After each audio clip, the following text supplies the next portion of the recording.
খুঁটিগুলো আপাতত রেডি করা হয়ে গেছে, কিন্তু 11টা ধাপ আছে, বাট উপরে 4 তালটা নিয়ে টোটাল হচ্ছে 12টা। আমাদের যে পুরো রেল লাইনে একদম পুরো রাস্তার মতো ওগুলো কিন্তু পাইপগুলো বিছানো হয়ে গেছে। রাজু এদিকে আমাদের নিচে লাগাচ্ছে পুরো গুটকাগুলো, যেমন দেখছো টান দিয়েছে এই পেরেকটা থেকে একদম পুরো এখানে সোজা সোজা সেই সরু সরু তার দিয়ে পুরো বেঁধে দিয়েছে একদম। ফাইনালি আজকে হচ্ছে নেক্সট ডে, আজকে হচ্ছে ঢালাইয়ের দিন। তো যেমন দেখছো ফাইনালি কিন্তু আমরা চলে এসেছি পুরো রূপ কাস্টিং এর লাস্ট। তোমাদেরকে ভিডিও যেমন দেখালাম টোটাল যত সব কাজ ছিল পুরো ফেস ফিনিশিং কতটা চলছে কিনা টোটাল কিন্তু সব দেখানো হয়ে গেছে। তো আজকে ফাইনালি কিন্তু ঢালাই কিন্তু চালু হয়ে গেছে, যেমন দেখতেই পাচ্ছ। এখন কিন্তু টাইম অলমোস্ট যদি বলি 11টা বাজছে, ঢালাইটা কিন্তু অলমোস্ট 9টা থেকে শুরু হয়েছে, যেহেতু অনেক বড় ছাদ, অনেক আগে থেকে শুরু করতে হবে, নাহলে কিন্তু কমপ্লিট করা যাবে না। আর এইখানে যেমন দেখছো পুরো আমাদের মিস্ত্রিরা এখানে কিন্তু পায়াটাকে এখন লেভেল করছে, পুরো বড় পাটা, এটা ঢালাই পাটা বলে। যেমন দেখছো এটা টানতে কিন্তু সব থেকে বেশি গায়ের জোর খরচ হয়, ওই জন্য কিন্তু এটা যখন পুরো টেনে এলো একটু রেস্ট দিল ওরা, যেহেতু অনেক দম লাগে ওইটাতেই কিন্তু বেশি কুনি দিয়ে টানছে, ওটা কিন্তু অত লাগবে না। বাট যখন ঢালাই পাতা চালাতে হয় পুরো একদম টেনে টেনে আসছে, মানে মুখটা কেটে আনছে, তখন কিন্তু অনেক লাগে। এখানে আমি দেখছি পুরো ঢালাই ওটা পুরো টেনে টেনে আনছে, এখানে মালটা ফেলে যায় পুরো কেটে কেটে একদম পুরো ঢালাই। যেমন দেখছি পাটাগুলো কিন্তু হেভি ভারী হয়, আর যেহেতু এখন ঢালাই জল ফল লেগে আরও বেশি যেদিকে চলছে টোটাল ঢালাই। এই ছাদে যদি টোটাল বলি যদি 100%-এর মধ্যে এখন কিন্তু অলমোস্ট 20%-এর মতো কভার হয়ে যায়। এদিকে যেমন দেখছি এই দিকের অর্ধেকটা এখনো বাকি আছে, বাট এই দিকটা এখন কমপ্লিট হয়ে গেছে। তো 9টা থেকে কিন্তু এখন অলমোস্ট টাইম পাচ্ছে 11টা নাগাদ কিন্তু এইদিকে টোটাল কিন্তু কমপ্লিট হয়ে গেছে একটা রো। তারপরে কিন্তু এখন এইটা শুরু করেছে সবার ফার্স্ট, এইদিকে পায়াটা এখন হচ্ছে, তারপরে কিন্তু হবে। ভিডিওটা কিন্তু আজকে একটু বড় হবে, তোমরা কিন্তু দেখো লাস্ট পর্যন্ত, দেখতে কিন্তু বেশ ভালোই লাগবে আশা করছি। তো তোমাদের যেহেতু এতদিন ধরে পুরো স্যাটারিংটা অর্ডার স্যাটারিং পাটালেশন টোটাল দেখালাম, তো ঢালাইটা কিন্তু টোটাল দেখাবো কেমন কি হচ্ছে শেষ পর্যন্ত। এইখানে যেমন নিচে দেখছো টোটাল কিন্তু ঢালাইটা চলছে, এটা কিন্তু বাড়ির সামনের সাইডটাতে ও রাস্তার উপরে যেমন দেখছো চলছে। একে তো ওইদিকে ট্রেনের কাজ হচ্ছে, ওই জন্য কিন্তু রাস্তাটা একই কমে গেছে, তারপর আবার এখানে ঢালাই হচ্ছে আজকে, তাও কোনো রকম করতে হবে। এটা যেহেতু জায়গা তাছাড়া মেশিনটা ঢোকানো যাবে না নিচে দিয়ে সব বাঁশ আছে বলে, তো ওই জন্য যেমন দেখছো এখানে কিন্তু মেশিনটা টোটাল চলছে।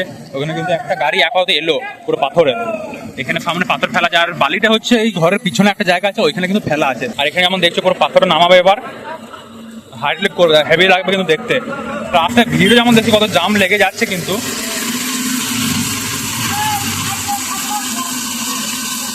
এটা রাস্তার ওপরে তো ওই জন্য কিন্তু ট্রেক্টরে করে এনে ঢেলে যাচ্ছে বারে বারে, নাহলে কিন্তু এক ডাম্পারে কিন্তু একবারে পুরো ঢেলে দিত যদি বড় একটু জায়গা থাকতো বলে। বাপরে ভিড় লেগে যাচ্ছে সামনে, ধুলো দেখছো কত ভাই। এটা কিন্তু সেভ হয়ে যাবে, আবার একটু পরে আবার একটু ঢেলে যেতে হবে। ঢালাই কমপ্লিট হতে অলমোস্ট 5টা বেজে যাবে, 5 থেকে 6টা যাওয়া লাগছে, যেহেতু ওই এক সাইডে ছাদটা করতেই এই বেলাটা লেগে যাবে 12:30। তারপর ধরো আবার লাঞ্চ ব্রেকের জন্য দাঁড়াবে, মেশিন বন্ধ হলে বা 1 ঘন্টা তো ওইখানে গেলোই। তো ওইখানে যেমন দেখছো পুরো ভাইব্রেটে চালানো হচ্ছে, পুরো এখানে মশাটা যেহেতু ফেললো ওর উপরে, তো ভাইব্রেট করে পুরো একদম ঢুকিয়ে দেওয়া হবে একদম রডের নিচে। ফার্স্টে কিন্তু এই সিঁড়িটা ঢালা হয়ে গেছে যাতে মানে সবাই চেপে উঠতে পারে, নাহলে কিন্তু মশলা দেওয়ার সম্ভব হবে না।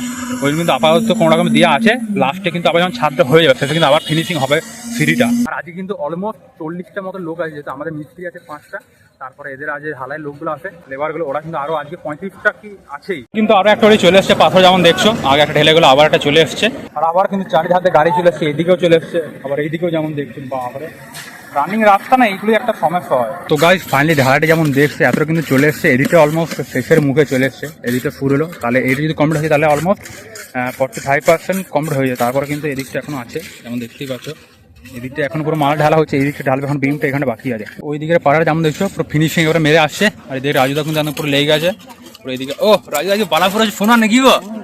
ও রাজুদা একটু আসতে ভ্যালু বেড়ে যাচ্ছে। তো গাইস রাজুদাকে যদি কেউ ডাকতে চাও মিস্ত্রি হিসেবে যাবে তো নাকি, 1-2 টাকা বেশি লাগবে এক্সট্রা মিস্ত্রি চার্জ, তাহলে রাজুদাকে তোমাদের কাছে সাপ্লাই দেওয়া হয়ে যাবে, লোকের সব দিয়ে দেবো বা রাজুদা যাবে। আর গাইস ঢালাই করার আগে একটা জিনিস সবারই প্রথমে খেয়াল রাখবে, যেটা কিন্তু ছাদের টোটাল ভেজাতে হয়। এটা কিন্তু আমাদের আগের ভিডিওতে দেখিয়েছি, আগের যে ছাদের ভিডিও ছিল, তো এখানে যেমন দেখছো পুরো ছাদে কিন্তু ভেজানো হয়েছিল, বাট এখন কিন্তু অনেকক্ষণ হয়ে গেলে বলে আপাতত এদিকগুলো শুকিয়ে গেছে, বাট কোথাও কোথাও যেমন দেখছি জল আছে, বুঝতেই পারছি এখানে কিন্তু টোটাল ছাদে ভেজে, তাহলে কিন্তু ঢালাইটা ভালো হয়, পুরো মশলাটা ভালো ধরে। তাছাড়া যেমন ভাইব্রেটার এটা কিন্তু মেন, এই যেমন দেখছো এখানে পুরো বিমটা দিচ্ছে, মানে পায়ারটা ওখানে বিম, তারপর পায়া ওটা হয়, ওটাকে বিম বলে, পায়া যেটা নর্মাল ঢালার উপরে হয়, পায়া যেটা এইখানে হবে পরে ওইটা দেখছো। আর ভাইব্রেটার যেন সবসময় মারে যেন ওইটাই, ভাইব্রেটার মানে নিচের যে মালটা থাকে ওইটা, যখন ফিনিশিং আবার মশলা দেবে তখন আর মারতে হয় না। আবার এদিকটা করে সিঁড়ির ওইখানে লাস্টে ঢালবে, ওই জন্য সবাই ভাবছে এখানে বিমটা মিস্ত্রি যেমন দেখছে আসছে, এখন কিন্তু আবার জল ছিটা আছে, ওরা বিমগুলোতে আরেকবার ভিজিয়ে দিচ্ছে, সকালে দেওয়া হচ্ছে, এবার এখন শুকিয়ে গেছে বলে আরেকবার দেওয়া হচ্ছে। এই জন্য এদিকে ছাড়া টোটালি কমপ্লিট হয়ে গেল, অলমোস্ট 1100 স্কোয়ার ফিট কিন্তু হবে এইটা।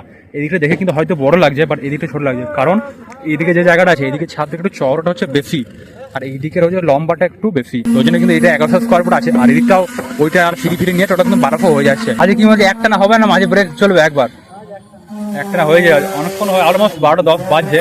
এটা 6 ইঞ্চি করে হচ্ছে তো নাকি টোটাল? 5 ইঞ্চি না, 5 ইঞ্চি 4 লাগছে দেখে। অন্য জায়গায় 6 ইঞ্চি হয়, বাট এখানে 5 ইঞ্চি করা হচ্ছে যেমন দেখছো। তো চলো এবার নিচে থেকে হালকা ঘুরে আসি, তারপরে আবার কিছুক্ষণ পরে এসে এদিকে দেখাবো কেমন কি হচ্ছে কি না। এখন দেখছো ফাইনালি কিন্তু নিচে চলে এসছে আর মেশিনটার কাছে। পিছনে আছে টোটাল সব খুঁটিগুলো যেমন দেখছো বাঁধা আছে, আর এখানে সব কাকারা দাদারা আছে, সবাই কিন্তু মাল বয়ে নিয়ে যাচ্ছে, কেউ কিন্তু নিয়ে আসছে। বাড়িতে যেমন পিছন থেকে আনছে, একবার দেখাবো দেখবে। আর এখানে মেশিনটা যেমন চলো হালকা একবার বাইরে যায়। তো এইখানে যেমন দেখছো না রোডের উপরে, তো এখানে পাথর নিচ্ছ, এখানে সিমেন্ট আছে, সব কিন্তু জল ফল দিয়ে আগে হচ্ছে। আর এই জায়গাটা কত ধুলো, পুরো দিল্লির পলিউশন মনে হচ্ছে একবারে। রোডটা কিন্তু সবসময় এমনিতে ধুলোবালি থাকে, বিকজ ট্রাক ডাম্পার সবসময় যাচ্ছেই, রাস্তাটা অবস্থা দেখছো এমনিতে সবসময় ধুলোই থাকে। এখানে যেমন দেখছো পুরো জেনারেটর চলছে, জেনারেটরই বটে, বাট ভিতরে ঢালাইয়ের মেশিনটা, পুরো মেশিন যেমন দেখছো সিস্টেমটা খানি হেভি। সকালে কিন্তু পুজো করা হয়েছে ঢালাই পুরোর আগে পর্যন্ত, তারপরে কিন্তু এখন ঢালাই পুরো মট কাটা চলছেই। পিছনে সাইডে চলে এসেছি, এইখানে আমাদের দেখছি পুরো বালি, এখানে কিন্তু পুরো সাপ্লাই করে নিয়ে যাচ্ছে এদিক থেকে।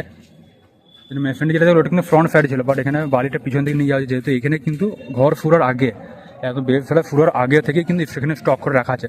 আর এরকম ঢালাই হয়েও কিন্তু আবার বালি বেঁচে যাবে। আর এখানে কাছে একটা জিনিস পায় হাতে, এখানে পুরো রোদ আছে, এখানে পুরো খাঁচা আছে অমনি সিস্টেম। তো এখানে কিন্তু যে এইদিকে ছাদে ঢালা হয়ে গেছে যেমন দেখলে, ওই জন্য কিন্তু জল যে হালকা ভিজা ভিজা আছে যেমন দেখছো, আর কিন্তু টুপাচ্ছেও জল। এইখানে যেমন দেখছো সবাই এইদিকে সোজা উপরে চলে আসছে পুরো মশলা ব্যবসা নিয়ে, আবার এইখান থেকে বালি নিয়ে যাচ্ছে এটাতে সোজা। তো এখানে কিন্তু নিচে হালকা ভিডিও দেখিয়ে দিলাম কেমন হচ্ছে কিনা। এই দেখো আবার কত বড় মেশিনটা, ও ভাই সব এখানে গলিটা থেকে কোথা থেকে নিয়ে আসছে কে জানে, কত সরু রাস্তা দিয়ে বেরিয়ে আসে কি করে। সে বড় টেলার আছে তার সাথে, এটা কিন্তু জেসিবিটা যেটা কোম্পানি, বাট এই মডেলটা কি সেটা কিন্তু আপাতত জানি না। মাটি তোলা যে গাড়িগুলো ওইগুলো জেসিবি, যা বড় ক্রেন হয় ওইগুলো জেসিবি, বাট মডেলটা কি কে জানে। জেসিবি ওটা JF 205 FC লেখা আছে, ওইটা আই থিঙ্ক মনে হচ্ছে। কত বড় দেখছো ভাই, এটা নতুন মনে হচ্ছে, বেশি ইউজ হয়নি, নতুনই একদম টাটকা মাল, দেখতে কিন্তু হেভি লাগছে। এই গাড়িগুলো চালানোর জন্য কিন্তু আবার আলাদা পড়া মানে ডিগ্রি বা কিছু একটা করতে হয় শুনেছি, এক্সাম দিতে হয়। এই জেসিবি আবার ক্রেন যে বড় বড় হয় ওইগুলো চালানোর জন্য 3টে টোটাল পায়া করা হবে, ওই দিকটা এখন বাকি ওই দিকটা করবে। তো ওই জন্য কিন্তু সুতো টাঙানো হয়েছে। আর সুতোটা দেখতে পাচ্ছ, এই যে এমন গিয়েছি দেখছো আমার আঙুলে খোঁজাখুঁজি, এখানে কিন্তু সুতোটা আছে, এই যে কাকা ধরে আছে, এটা কিন্তু পুরো মাপছে, পুরো লেভেল হচ্ছে, পুরো সোজাসুজি হচ্ছে না, বিমের ওপরে সোজাসুজি কিন্তু করা হচ্ছে, পুরো লেভেল করে দেখবে একবার, হাইটটা একবার মাপবে, ওইটাই হচ্ছে মেন। মানে প্রথমে নিচে থেকে মাপা আছে, তো এই ঢালাটা দিল, তারপরে সুতোটা লেন্থটা কতটা হচ্ছে ওই মানে বুঝতেই পারলে কেসটা কেমন হচ্ছে। ওই বিমটা করে এলো, তারপর কিন্তু এখন করছে এইটা, তারপরে এইখানে একটা আছে, এটা আই থিঙ্ক মাপবে, তারপরে সোজা এটা ঢালছে।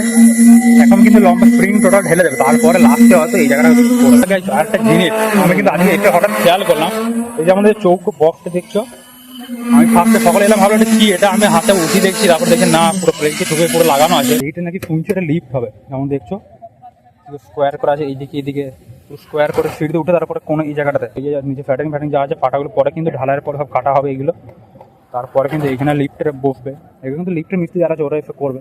এবারে যেটা মাপছে পুরো সুতো বসে যেমন দেখছো পুরো কোণের ওপরে, এটা কিন্তু ঢালাইটা মানে এইখানটা আর ওই জায়গাটা পুরো লেভেল হচ্ছে কিনা, মানে কোথাও দেখা যায় আবার উঁচু হয়ে গেলো কোথাও নিচু হয়ে গেলো, ওইটা মাপার জন্যই মাঝে মাঝে করে লিখছে পুরো লেভেল, তাহলে কিন্তু তারপরে মিডলে যে মশলাগুলো এটার মাপে কিন্তু টোটাল করা হবে। এখন কিন্তু এবারে ফাইনাল হচ্ছে এইখানে ক্যান্টিলিভারটা বা ব্যালকনি যেটা বলে, যেমন যেখানে বিমগুলো পুরো একদম আছে ওইখান থেকে দিচ্ছে, তারপরে কিন্তু এফেক্টটা এদিকে দেবে।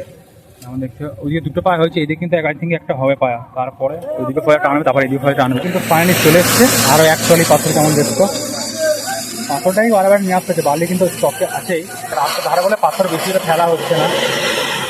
কিন্তু এবার এইটাও অলমোস্ট কমপ্লিট হতেই চলে, মানে ওই সাইডটা এদিকটা এখনো আছে, তো অলমোস্ট বলতে গেলে 70% ঢালাই কিন্তু অলমোস্ট কমপ্লিট হয়ে গেছে। ওই জাস্ট এখনো ফিনিশিং মারছে, তাহলে কিন্তু তারপরে এইটা কিন্তু এখন বিমটা ঢালা কিন্তু শুরু হয়ে গেছে, যেমন দেখছো পুরো মাল পুরো নিয়ে আসছে পুরো। কড়াইগুলো যেমন কত বড় বড়, অলমোস্ট 2 কেজি করে হবে যা মাল ধরছে। আর এইখানে এবার আমাদের ভাই বোনেরা পুরো মারছে। আর একটা জিনিস এখন খেয়াল রাখলাম, এই আমাদের পুরো পান কলা লাড্ডু বাড়িতে ওইখানে পুজো করা হয়েছিল, আমি এতক্ষণে খেয়াল করলাম, ঢালাই পুরো আগেই করেছে, বাট তাও এখানে আমাদের একটু করে মশলাটা তো এখন চলে এসছে আজকে লাস্ট, এটা ফেললেই কিন্তু হয়ে যাবে। এই পাথর যেটা পড়ছে এটা কিন্তু টোটাল যা বাকি ছাদ কমপ্লিট হয়ে যাবে, তার সাথে কিন্তু আবার বেঁচেও যাবে। আর ওখানে কিন্তু এবারে জল হালকা মেরে দিচ্ছে, তাহলে মানে ধুলোটা অত হবে না। আমার দেখছো সঙ্গে সঙ্গে জল মেরে দিলে এতটা ডাস্টটা উঠবে না, বারবার যেহেতু ডাস্ট উঠবে এত ধুলোটা হবে না।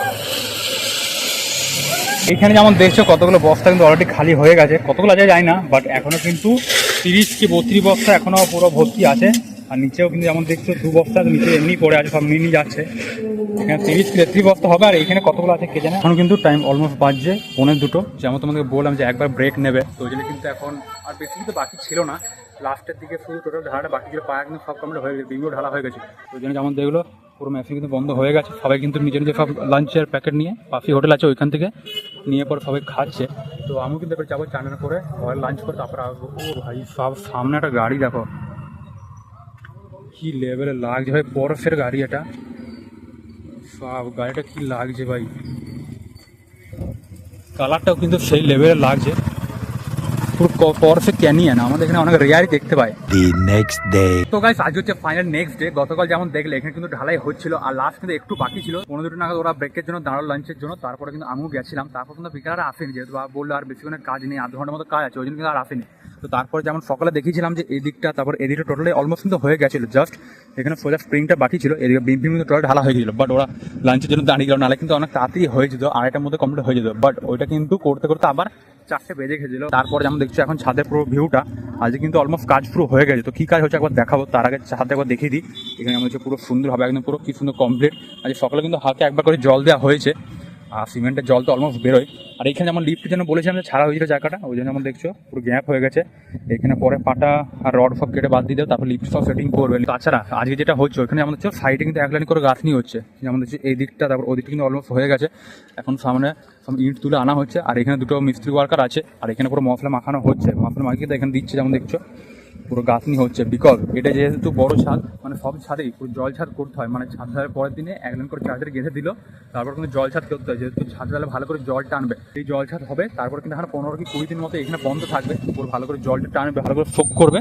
তারপরে থেকে আবার কিন্তু উপরে গাঁথনি বাদি সব চালু হবে। এইদিকে এখন যেমন দেখছো কাজ চলছে পুরো ভিউটা, এদিকে অলমোস্ট হয়ে গেলে এবার আবার ওইদিকে যাবে। এখানে আমাদের সুতো টাঙানো আছে, দেখো দেখিয়ে দিয়ে এদিকে যেমন দেখতে পাবে পুরো দড়ি টাঙিয়ে কিন্তু করছে, তাহলে কিন্তু ইটটা সোজাসুজি বসবে, নাহলে আবার টেনা বাঁকা হয়ে যেতে পারে। এখন প্রথম যখন ফ্যাটারিং শুরু হয়েছিল পাটার, তারপরে রটাল ফ্যাটারিং কেমন করেছে টোটাল সব দেখিয়েছি। আর তারপর যদি কোয়ান্টিটি বলে দিই কেমন কি লেগেছে কি না, সবার ফার্স্টে যেমন বাড়িটা কালকে দেখি না কতটা ছিল কিনা, এখনো কিন্তু এতটা বালি বেঁচে আছে অলমোস্ট। এটা যা মনে হচ্ছে এখনো 2 টলি কি 2.5 টলির মতো এখনো বালি আছে। বাড়িটা যেহেতু অনেকদিন আগে থেকে স্টক করে রাখা আছে, অনেকদিন ঘর শুরু হয়েছে তার আগে থেকে কিন্তু স্টক করে রাখা আছে। তো যেমন বালিটা জানি না কতটা কি লেগেছে কিনা বোঝা যাচ্ছে না। এবার তুমি ছাদের কস্টিংটা বলবো কত কি লেগেছে, এস্টিমেট বলবো অ্যাপ্রক্সিমেটলি কত হয়েছে, মানে পুরো কনফার্ম তো বলতে পারবো না, বাট আন্দাজে এতটা হতে পারে। সবারই ফার্স্ট যদি বলি সিমেন্টটা কিন্তু ইউজ হয়েছে আল্ট্রাটেক ইউনিক বলছি, আল্ট্রাটেক প্রিমিয়াম যে সিমেন্টটা হয় সেটা কিন্তু সবচেয়ে দামি সিমেন্ট, ওইটা কিন্তু ইউজ হয়ে যায়। তো ওইটা কিন্তু প্রাইস হচ্ছে 305 টাকা করে, 306 টাকা করে, আর ইউজ হচ্ছে 171 বস্তা। তাহলে সেই হিসেবে তোমরা বুঝতে পারছো কতটা লেগেছে। 171 বস্তা সিমেন্ট, 306 টাকা করে দাম। যেহেতু এত বড় ছাদ 2200 টাকা করে ছাদ, ওই জন্য কিন্তু অতটা লেগেছে। পরে পাথর যদি বলি, পাথর কিন্তু লেগেছে টোটাল 21 টলি, মানে যে ট্রেক্টরের টলিগুলো হয় ওটা টোটাল লেগেছে 21 টলি। ওইটা প্রাইস হচ্ছে 4700 করে পড়েছে পার টলি, 4700 করে এক একটা টলি। তো 21টা টলিতে হিসাব করে দেখতে হবে কতটা হচ্ছে। আর ফ্যানটা কিন্তু বলতে পারবেন, যেহেতু এখানে যে মালিক আছে অনেকদিন আগে থেকে স্টক করে রেখেছে, তখন প্রাইসটা কী ছিল ওরা বলতে পারবো না। যেমন এখন চলছে অলমোস্ট 3400 কি কিছু চলছে, বাট এই যে বালিটা ইউজ হয়েছে তখন তো কমই পড়েছিল, ওই জন্য স্টক করে রাখা আছে অনেকটা। তো বালির প্রাইস জানে না, বাট তোমাদেরকে পাথর আর সিমেন্ট টোটালটা কিন্তু বলে দিলাম। এটা কিন্তু যে রডটা ইউজ হয়েছে ওইটা কিন্তু বলা যায় না, বিকজ ওইটা যে যেমন হিসাবে ছাদ বানায় সেই হিসাবে ডিপেন্ড করে কতটা বড় ছাদ আছে, কতটা রড লাগছে সেই হিসাবে। আর অনেক কিন্তু লোকাল রডও ইউজ করে, অনেকে আবার স্যাম স্টিল, তারপরে সেলের আছে, টাটার আছে, অনেকে যে যেমন ইউজ করে, সব কোম্পানি আলাদা দাম থাকে। তো এখানে কিন্তু ব্র্যান্ডেড ইউজ হয়েছে, লোকাল নয়। তো এটা কিন্তু ছিল টোটাল ছাদের এস্টিমেট, টোটাল সব কিছু কিন্তু দেখিয়ে দিলাম পুরো ফার্স্ট থেকে লাস্ট পর্যন্ত কেমন হলো কি না। এইখানে আমাদের হচ্ছে মিস্ত্রিরা সবারই ফার্স্টে, এদের কিন্তু সবথেকে অ্যাহেম রোল, যেটা না ঢালে কিন্তু হবে কি না ওইটা হচ্ছে কথা। আর গাইস হ্যাঁ, ঢালাইয়ের দিনে আর একটা জিনিস সব থেকে বেশি ইম্পর্টেন্ট, ওটা কিন্তু লাগে, সব ঢালাই কিন্তু লাগে। ওইটা কিন্তু হচ্ছে যতগুলো লেবার থাকবে, যতগুলো মিস্ত্রি থাকবে, সবাইকে কিন্তু হচ্ছে একটা করে গুটকা দিতে হয়। ওটা কিন্তু কম্পালসারি সবাই কিন্তু, আমাদের এখানে তো হয় আমাদের এই জায়গার এলাকার মধ্যে, তো যেখানে যেমন যায় না ওটা কিন্তু একটা কম্পালসারি। তার সাথে ফ্রিটাও দেখি, ফ্রিটা যেমন লাস্টে কিন্তু ঢালা হয়ে গেছে, যেমন দেখতে ফার্স্টে একবার ঢালা হয়েছিল, তারপরে ছাদ ঢালার পরে টোটাল কিন্তু আরেকবার করে ফিনিশিং দেওয়া হয়েছে। তো এটা হচ্ছে সিরিজ পুরো ভিউটা। তো যাই হোক আজকের ভিডিওটা আপাতত এখানে এন্ড করছি। আই হোপ কি ভালো লাগলো, কেমন লাগলো একটু অবশ্যই যেন কমেন্টে জানাবে, কি জানতে পারবে, বা কারো যদি আরও কিছু ডাউট থাকে, কি জিজ্ঞাসা করার থাকে, তো অবশ্যই যেন জিজ্ঞাসা করতে পারো, কমেন্টে জিজ্ঞাসা করবে, আমি অবশ্যই রিপ্লাই করবো। তো চলো আবার দেখাবো নেক্সট ভিডিওতে, ততক্ষণে যেন thanks for watching and by.